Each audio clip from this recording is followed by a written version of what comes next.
arti bambo ko basa batukal malam dembo usuma Amadou Toukal malam dembo usuma ba Amadou Diobi ba demba alse ba haji duguri sam ba sule de demba sire bugu demba malam ba Abu Toukal malam e wonde je ja samba koyni en tammini tan dendagal bambo joni non sukaɓe la polsede pulaagu bisimilla moɗon ɗo Sadio Seydi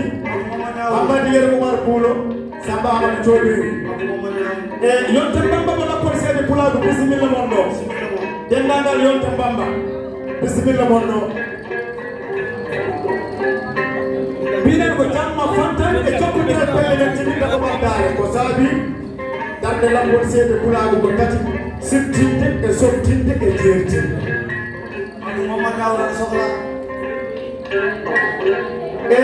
eɗen nganndi jamma o ko jamma teddugal pulaagu fo hade men yaade eɗen nganndi waɗa baaba hiirde nde ko alhaji Samba Jenguni Amadou Abdoulaye Samba Asem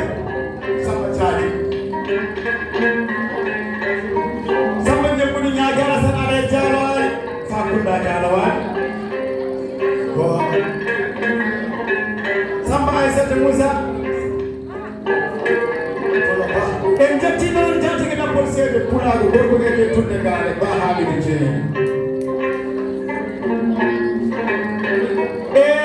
hade men yaade noon alhaji Samba Jenguni o wi bacary toukal ɗo ko Dakar sa addi ɗo fantang ha e Dakar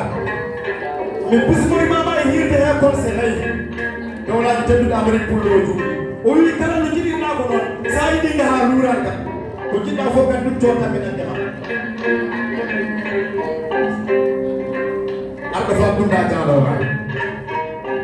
ko saabi jamma on ko jiɗɗa mbimi ko bambaɗo hokam nande ɓuren ɗum o wimi to nayi kaari mbimi ko e nayi ɓenni ɗi nayi kolte ɗe nayi woni ranewe nge ɓalewe nge woɗewe nge ɓoole nge nayi ngarde o wiyande mi hokkimo kolse nayi laha hammadino mamadda ko ali besen bala ɓiɗɗo kontorɗo waɗaɓe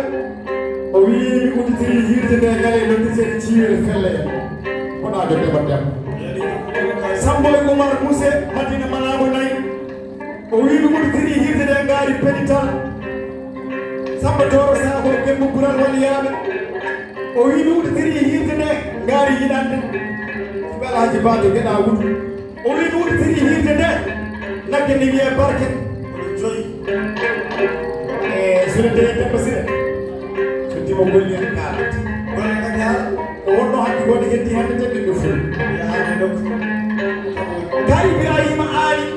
to kaadote kaadene kangale modi puula o jooɗi ko Italie o uditiri hiirde nde nagge ndi wiye barke baaba fammane e ɓiɓɓe oɗo jeegom ore holso jeegom orore kaalidu Amadou Boubou dowlaji telluɓe Amady o uditiri hiirde nde ngaari bare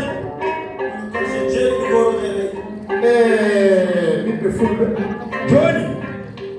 nayi ɗiɗo keewi million aji nendama temedde ujunnaji nendama sabu eɗen nganndi won ɓiɓɓe fulɓe tambiɓe hiirde nde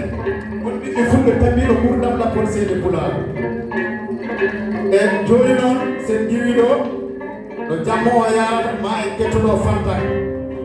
ma en kettoɗo jimɗi worɓe wambaɓe rewɓe wambaɓe ko final tawa ko gonɗo kadi woni gadanoɗo ɗo e Dakar capital Sénégal wambaɓe wadde organisé taw ko kañumen tammi kadi mumen kollira pinal ko noon de ko noon tigi wayi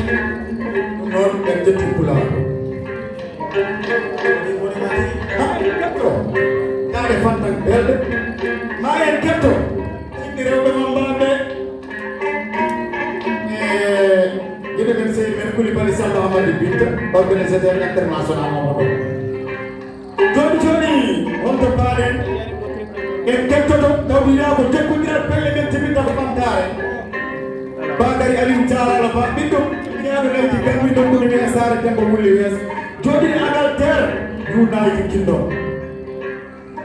dije Omar Doro Kume Bacary aliou jaalalo ba ɗum noon eyi ya sellu ba kalidou toukal horejo lappol seede pulaagu. Mi hirnidima e dendangal gomuma gollidiɓe e kala fannu, debbo e gorko, suka e mawɗo. He inde fedde men lappol seede pulaagu en jañi hirnude dendangal pullo ɗo gonɗa e Winndere he. A wiyama jam Allah moƴƴo hiiri ma, yo jam hiir mbalen hen, pinen hen, kadi ndumoɗen hen. Geno wawi ɗum kanko woni ñagueteɗo totta, en ñaguimamo nde waɗanta en on jam. Enen kala e dendangal hoddiɓe men yo geno addana en jam, ittana en ñabbeli e caɗele goɗɗe, waɗana en gondigal moƴƴal, wemnana en gurdam meɗen yaageno bajjo bawɗo. En beltima namdal ma faade e men, tawa kaleten ko fi jokkodiral pelle men jibinta ko ɓamtare men, hono miijo mum ardi he men. Eɗen mbawi wiide tan ko dokke geno, tawde enen ko hen tawaɗen he nden fedde wiyetende fedde heblo sukaɓe Afrique,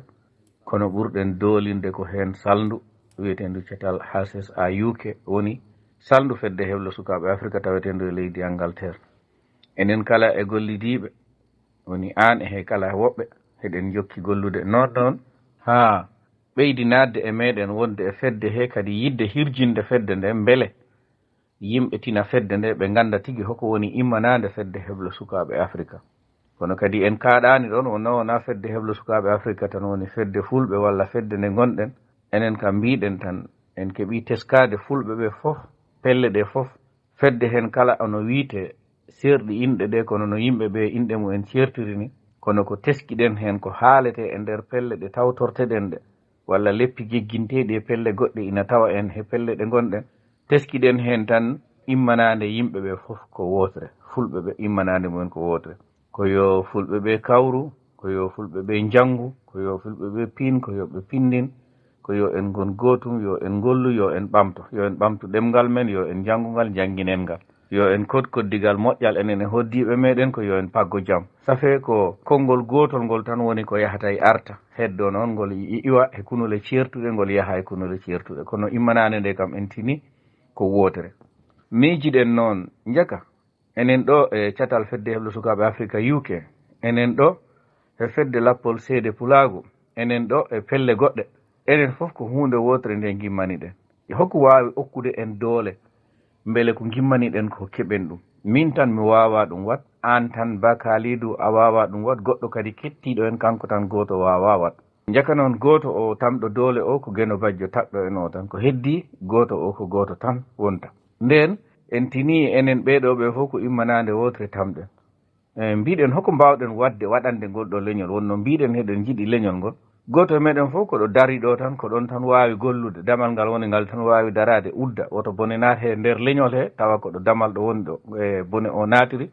Woto jam kadi yaltu ɗo damal ɗo woni ɗo, tawa leñol ngol mankirte jam, tawa kadi ko kañum wonno gayninaɗo ngal ɗon damal. Ɗum noon firti goto meɗen fof wodani ɗum yiilade fagganade ngol ɗo leñol, hunde ko ina naɓa en yeeso. E nder muɗum wonno ko yidde men,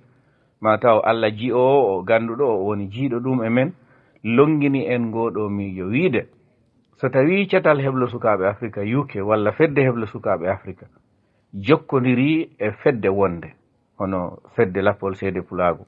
so tawi jokkodiri he hono fedde wonde hono dingiral ɓamtare fulɓe, pelle fulɓe ɗe gasata nde en ginnani fof en gañani ko yeru tan gokkude, so jokkodiri he ɗeɗo ɗe pelle fof ɓurat yajje tawde immanade fedde heblo sukaɓe Afrique, immanade lappol seede pulaagu, immanade dingiral ɓamtare fulɓe, hande kadi e kala fedde wonde ko immanade wotere. Nden noon so tawi an ko jiɗɗa ko min ko ɗum jinmi, ko ɗum jiilotomi, oɗa kadi ko ɗum yiɗi, ko ɗum yiiloto, so en battidi doole meɗen ɓurten yawde dañde ɗum, so en battidi peeje men ɓurten yawde dañde ɗum. Ko ni woni no miijiɗen mbiɗen guetoɗen wawde wadde jokkidirde pelle ɗe, woni jokkidirde yimɓe ɓe. Hono jokkidirten yimɓe ɓe, en mbawa tan wonde miɗo nodda ba kalidou, miɗo ɗum wiya ar haaldu ɗo e Sar Abdoulaye Sarr yeru, kono noon ɗo ba kalidou woni ɗo, somi addi ɗon Sar Abdoulaye Sarr, ba kalidou andodirat he Sar Abdoulaye Sarr, Sarr andodirat he ba kalidou, Sarr andodirat he hodduɓe e wonduɓe e ba kalidou kadi nagasa somi naɓoyi ɗum to Sarr woni, kan kadi o andoyat wonduɓe sar beele gandal yaaja. Joni noon sar garɗo ɗo o andi ko ba kalidou tan, andorat hen ba boubou, andorat hen ba amadou toukal, andorat hen goɗɗo, jaka nafoore wonnode hakkude mum e ba kalidou nde ma nde ɓeydo nde wona hakkude mum e boubou, kadi nde sotta nde wona e hakkude mum. Ma wood ko Sar Abdoulaye Sarr dañi e ba boubou ko dañano e ba kalidou. Kono ba kalidou kadi sababu nde andude Sar ma wood ko heɓoyi e jungo goɗɗo kadi mo wona on ɗon kanko Sar Abdoulaye Sarr on. Mbiɗen tan ko yo en mbat feere jokkodiren wandiraɓe fulɓe ɓe, ko ni woni no miijiɗen e hono mbawɗen wadde ɗum. Mbaɗen yewtere nde gandanta kala musidɗo noddaɗo ina welto notade e nder nden ɗon yewtere. Kadi tawa ko nde haalata ko ina wawa firde ko nde rondi ko woni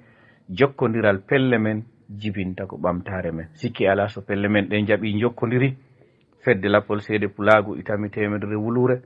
fedde heblo sukaɓe Afrika itami temedere wulure. So tawi ko 3 wulure woni ko sohlano, ma taw so en jeehi to dingiral ɓamtare fulɓe ɓenne sattantaɓe wadde 100 wulure, nden 3 wulure heeɓima. Tawa noon ko lappol seede pulaagu tan fonno wadde ɗen 3 wulure, walla tawa ko heblo sukaɓe Afrika tan fonno wadde ɗen 3 wulure wasa webde. Jaka noon so en ndenti ɓurata webde wadde ko jinnoɗen ko ɗum woni ko mbiɗen beele fulɓe ɓe ɓeyda jokkodirde, mbawa wattidde juuɗe mumen golla,